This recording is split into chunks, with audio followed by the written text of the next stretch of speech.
Hi, I'm Patrick Delhanty, and this week I'm going to talk about social media for conventions. Now, 30 years ago, a convention that was getting the word out to fans would make up some flyers, photocopy them, and drop them off at a local comic shop.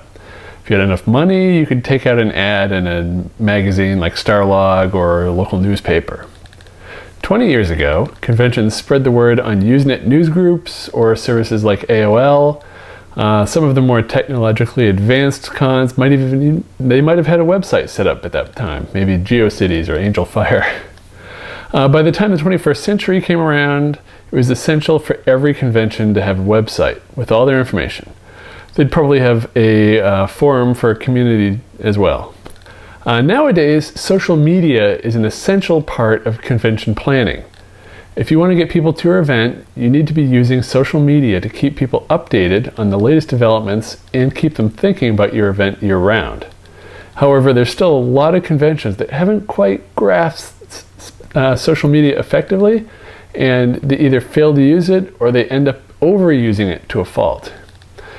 Each social media platform has their own quirks, and this episode is intended as a guide to help convention planners establish social media presence.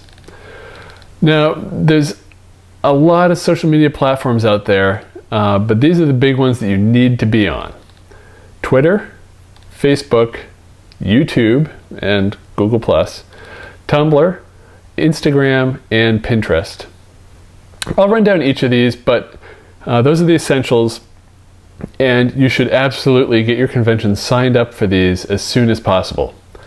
It's best to have a standard username on as many platforms as possible. You'll want to grab your username and establish yourself as the official account before some random staffer, or even worse, some random attendee grabs it first.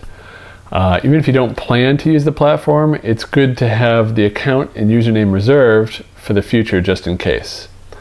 I've also got a tip that'll save for last as to how you can save time and set up automatic cross-posting to multiple accounts. Now, if at all possible, pick a username without hyphens or underscores or numbers. For example, it would be better for YadaCon to be YadaCon as one word on Instagram than Yada_Con_2016. Some of these sites make it a pain to change usernames, so you really don't want to have to change it every year. Before we start, I'm going to assume that you've already got a domain name and a website for your convention. If you don't, stop listening to me. Go take care of that right now, because that's the most important. You need that. So I'll wait. Okay, you get that taken care of? Good, because websites are essential. Sure, people can read about your guest announcements on your Facebook page and the registration opening on Twitter, but you need a place they can go to find information like the registration page or complete guest listings, contact information, directions, hotel information, programming information. Post all that on your website and save social media for the announcements and latest updates. You may announce that the hotel block is up for sale, but in 6 months, is somebody going to be able to find it on your Facebook page? Probably not. Keep that on your website. That's why you need a website. Of course, you should also post links to your active social media accounts on your website so that attendees know that they can follow you on these social media platforms. They're not going to know you have a Twitter account if your site doesn't even link to Twitter. Okay, now that you've got your website going on your own domain name, you should create an email address that you'll use to sign up for all these social media accounts. Many sites don't let you have 2 accounts under the same email address, so you don't want to use your personal email. Make a special email address just for these, such as social@yadacon.com, and that can be passed on to various staff members over the years as different people take on the role. Now, you don't need to re-sign up, and if something happens to somebody and they leave, it's tied to that email address for the con, so you can easily reclaim, get the password, and get back in. Now, many of these social media platforms will ask for a description or bio, so it's good to have a couple sentences prepared for your convention. Maybe something like, YadaCon is the annual anime convention held at Lakeside Convention Center in Anytown, USA, organized by the Lakeside Anime Club since 2005. The length varies. Some places want it short, some will give you a whole paragraph, but just have a nice healthy thing, and you can always trim that down if you need something shorter. And the last step before signing up for these accounts is to have a photo ready. Now, you can't really have the photo of the convention. You probably want to use your logo.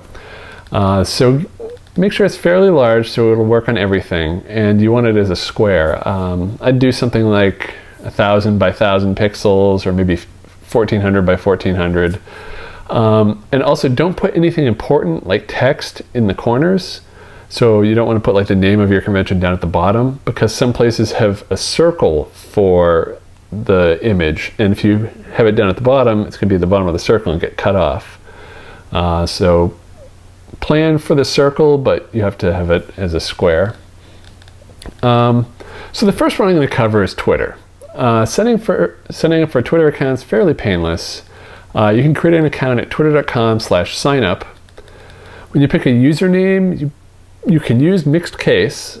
So something like YadaCon with capital Y and capital C would be acceptable, and people will find it if they type YadaCon in lowercase.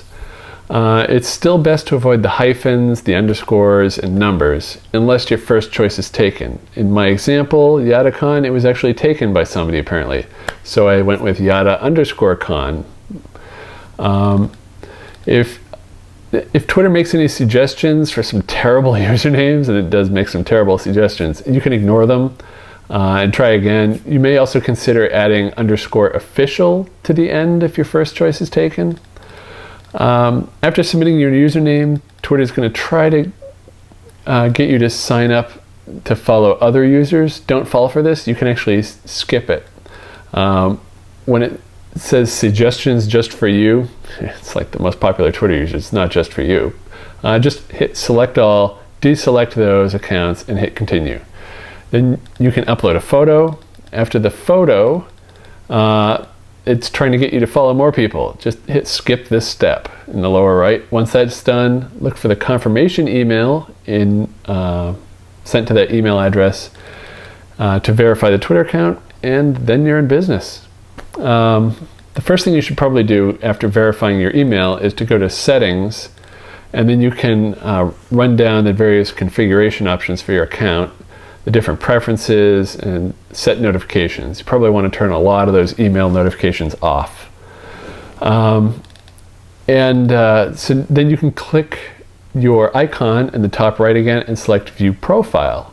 On that page you can hit Edit Profile, and that's where you can copy in the description about your convention, the location, and put a link to your site. After that's all set, it's time for your first tweet. So you can kick things off. You might want to say something like, YadaCon is now on Twitter. Maybe put a link to your website. And it's a good way to start. And when you get more announcements, you can put them there. Probably don't want to tweet too much, because if you're spamming Twitter, people are just going to not follow you. And you can find some Twitter accounts for your guests and follow them. So if you get some voice actors, a lot of them have Twitter accounts. You can find them on AnimeCons.com. We link to their Twitter accounts if we know about them. And so follow some of them, and you might want to follow your neighbor conventions as well. And just to promote each other, and also to see what they're up to. The easiest way to get some followers on Twitter is to follow people who may be interested in your con, and they might follow you back. Starting with staff members is also a great idea, and you can always follow AnimeCons.com and FanCons.com. It's at AnimeCons and at FanCons, and also this podcast is at AnimeCons TV. So hey, follow us. Now with a limit of 140 characters per tweet, Twitter's great for posting quick updates. You can also post a headline of your announcement with a link to the full announcement on your website. For Facebook, just about everybody's on Facebook, so we shouldn't need to spend too much time on this, but Facebook makes things rather complicated. On Facebook, there are pages, groups, and events. What you want to do is make a page first. When you're signed in on Facebook, you might see Create Page on the left margin, or you can just go to facebook.com/pages/create. You'll have to pick the type of page. Company, organization, or institution is probably the best for conventions. The local business or place might seem appealing, but it's more for physical places like the convention center itself or a hotel. Under the company, organization, or institution, you can select organization or nonprofit organization if your convention is. And then after you select that, you have to, there's just four steps to complete that process. When these are done, Facebook will guide you through various buttons on your page and show you how to like it and how to add it as a favorite and how to invite friends. And you can upload some cover art now, or you can do it later. One of the things you should do on your page is go to Settings in the top right and go through each of the options there to make sure everything's how you like it. For example, the page will currently allow anyone to post to it. You may want to limit that to prevent other people from posting to it. And that way all the official communication comes from the con, and you don't get a ton of questions from attendees. And when you finish adjusting your settings, go back to your page and select About and fill out any relevant details in that section. You probably won't have awards listed there, but you can put your description. There's a short and a long description, and any other information, where the convention is maybe. And then invite your fellow organizers and set up some of them to be page admins if you want some help administrating the page. Once your page reaches 25 likes, which should happen fairly quickly if you have 24 other staff members, you can claim a username. Go to facebook.com/username to claim it. What you do is you select the con page from the drop-down, and then you type in the username you want. The Facebook usernames can only contain letters, numbers, and periods, which is why I previously suggested avoiding hyphens and underscores. Periods in Facebook usernames don't matter, and neither does uppercase and lowercase. So yada.con with capital Y and capital C is technically the same as yadacon, all lowercase, one word. The period doesn't count, capitalization doesn't matter. Pick the capitalization that you're more comfortable with, because that's one that will stick and everybody will see, but when people find it, either should work.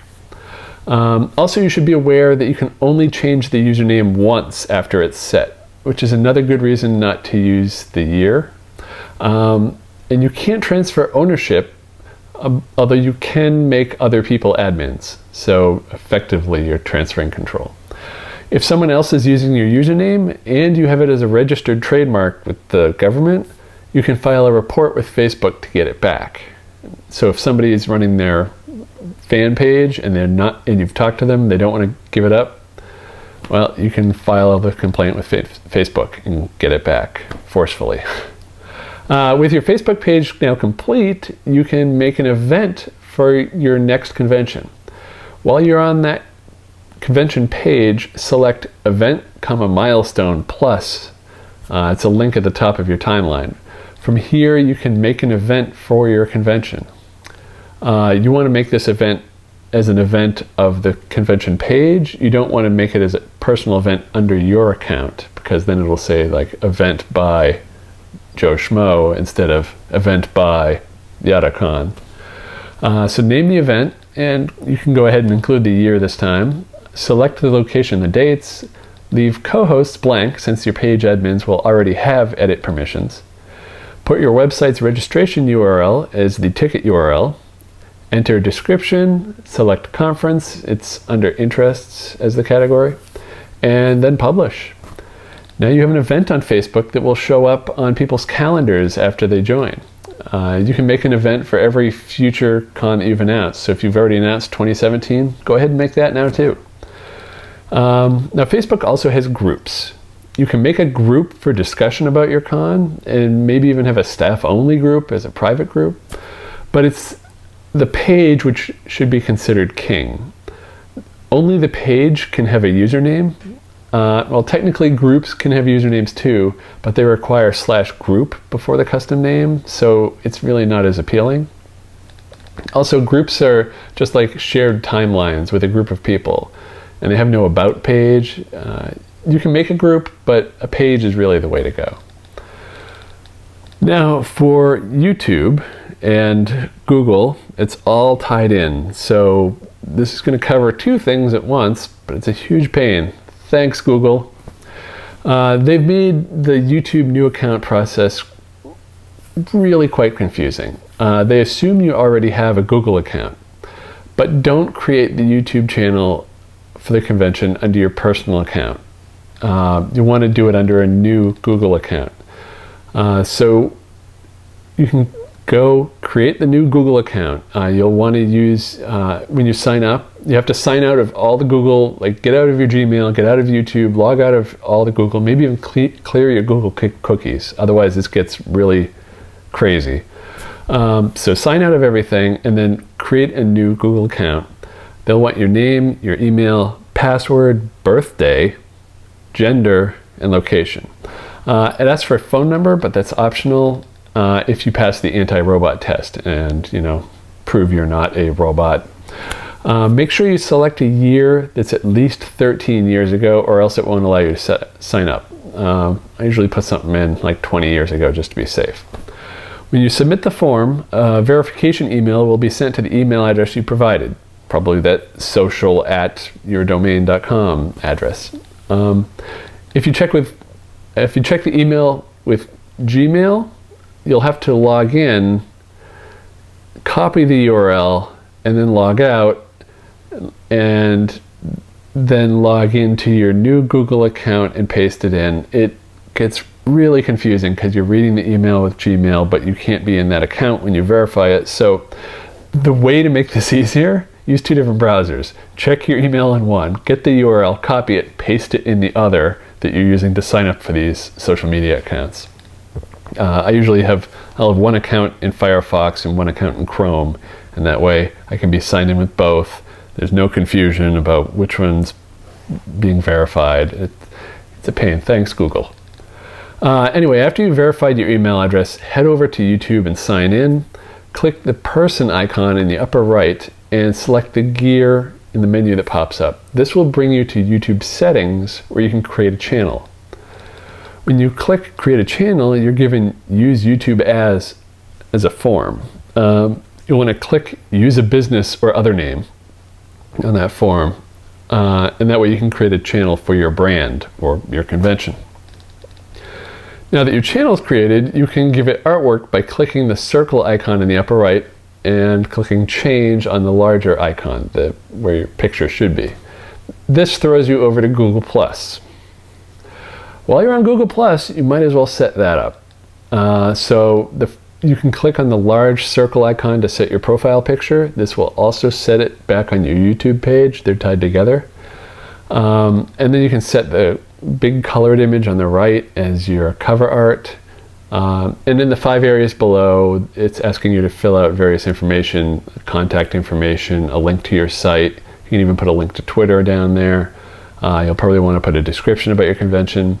When that's done, use the drop-down menu in the upper left to select settings. In the Google+ settings, you'll want to turn off a lot of these default email notifications because they notify you for everything. It's really annoying.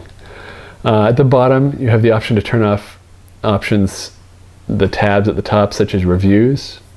Probably don't need that. At the top of the page, there's a navigation bar option named Managers, where you can assign your personal Gmail or your personal Google+ account and any other staffers' Google+ accounts to help manage that page.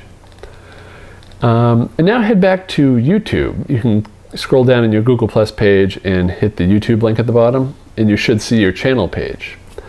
If your profile picture's not in there yet, don't worry. It takes 5, 10, 30 minutes. It takes a while to show up, so don't panic yet. You can add some channel art to the top of the page. It's that big, it's currently gray if it's new, but you can either upload some art. They need 2560 by 1400 at least, which is huge. Or you can just select one of the default options they have in one of the menus. There's a cityscape that's pretty nice. Then you can hit the channel description to paste in the description of your convention there. Now, if you want a custom URL for your YouTube channel, you need to meet some minimum requirements.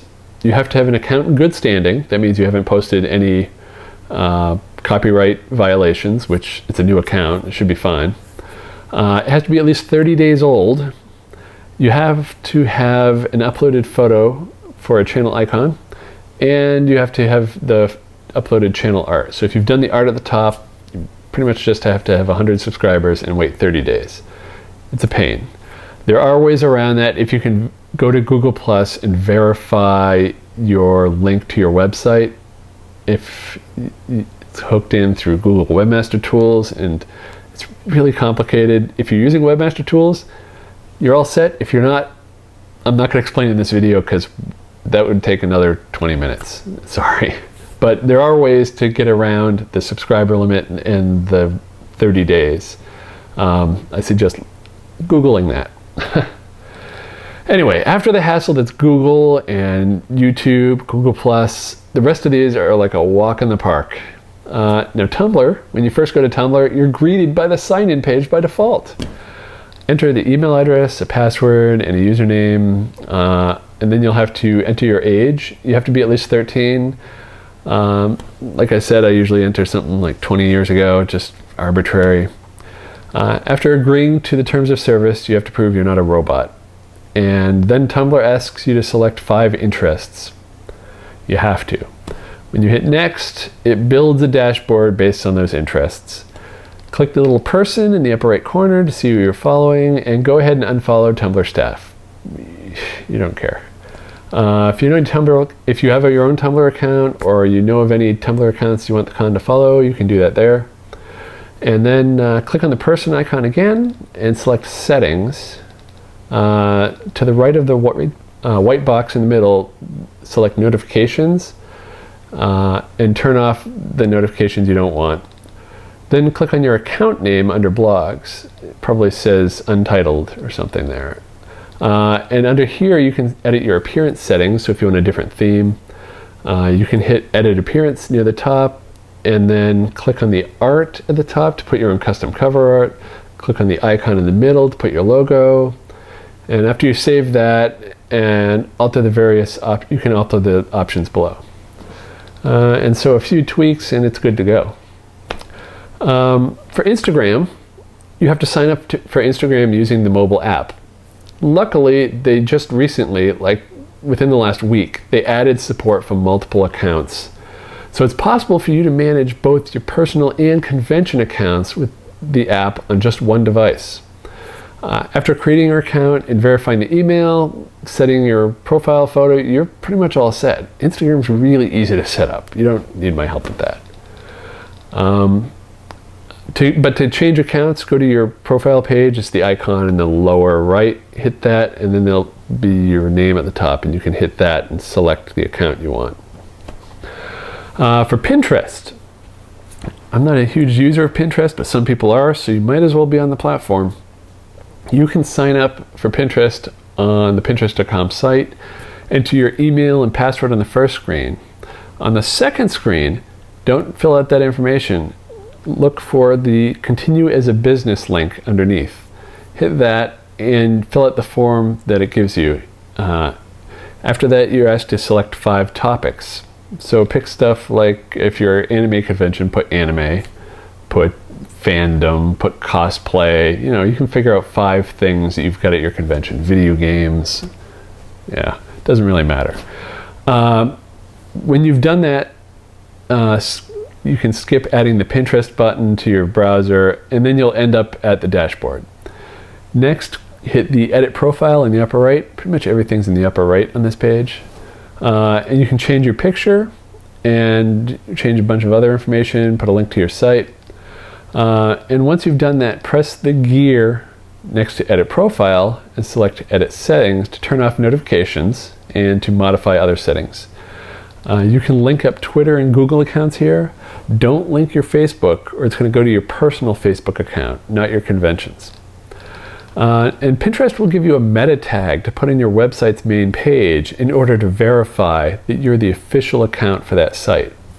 Once it's verified, you'll get all sorts of analytics on visitors to your profile and your engagement. So if you have it'll give you links you can put on your page that go to Pinterest, and that way it'll show you analytics like who's coming to Pinterest from your site and who pins stuff that you post and other analytics related to Pinterest. And I'm not a big Pinterest user, but it's there, so use it. At the very least, sign up just to reserve your username. You may also consider joining Vine. You have to do that in the app. Snapchat, you also have to do that in the app.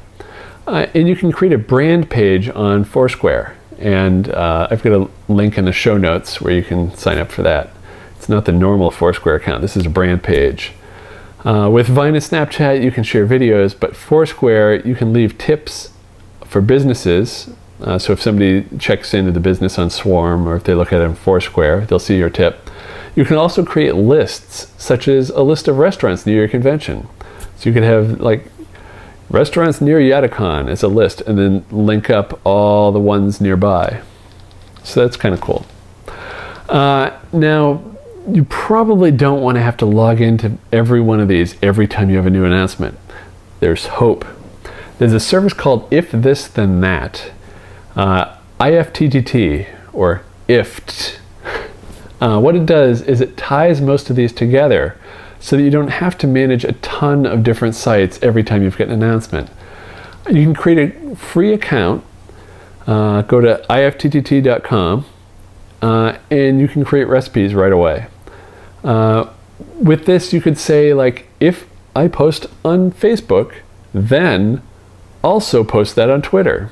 Or if I post on YouTube, also post that video on Tumblr. The combinations are almost limitless. IFT supports 272 different channels. So you can have RSS feeds. You can have it linked into your Nest thermostat if you want. I don't know why you would want, but there's all sorts of stuff you can do. There's pre-created recipes there, so you can see what other users have made, or you can make up your own. After you've made your account, go to channels and link up all the social media accounts you've just created. If you're still logged in, it should only take a few minutes. Now when you connect to your Facebook page, make sure you select the Facebook Pages channel. Don't select Facebook, because that'll link to your personal Facebook account. You want Facebook Pages. Now the trick of IFT is to remember how you've set them up. If you've set it to take your Twitter posts and post them to Tumblr too, then make sure you don't post to Tumblr and then post to Twitter, because what'll happen is you post the guest announcement, Greg Ayers is coming to Yatacon on Tumblr, you post Greg Ayers is coming to Yatacon on Twitter, and then it copies it over and you've got the same announcement twice on Tumblr. So you'll want to figure out what your process will be, where you're going to do your posts, and then where you want it copied to. Like if you're going to be, oh, I'm never logging into Tumblr, or I'm never logging into Pinterest, then those are good candidates to say, like, okay, whatever I post an image on Facebook page, copy it to Pinterest. Whenever I post an announcement on Facebook, copy that to Twitter, or whatever. Figure out your own combinations, whatever works for your workflow, and you can make your own little recipes. And so now that you've got all these social media accounts created, let people know about the ones you're using and get them following. So make sure you put links on your website. Let people even put up a little news announcement, say, hey, follow us on social media. We are on this and this and this, and list them all and give people direct links and get them following, so that when you do post news, they'll be able to see it and hopefully share it with their friends. Now, speaking of social media, you can follow us on social media. AnimeCons TV is all over the place. You can follow us on Twitter at AnimeCons TV, on Facebook at facebook.com/AnimeCons TV, on YouTube at youtube.com/c/AnimeCons TV, on Google Plus at plus.google.com/plus AnimeCons TV, on Tumblr at animeconstv.tumblr.com, on Instagram at AnimeConsTV, on Pinterest under AnimeCons, and on Foursquare at foursquare.com/AnimeCons. That's a lot. But, follow us on whichever ones you like. We're there. We've made sure we're everywhere. So, there you have it. And if you've got any questions about social media, we'd love to hear it. You can write to us at podcast@animecons.tv or contact us on any of those social media links I just mentioned. We'd love to hear from you, and thanks for watching.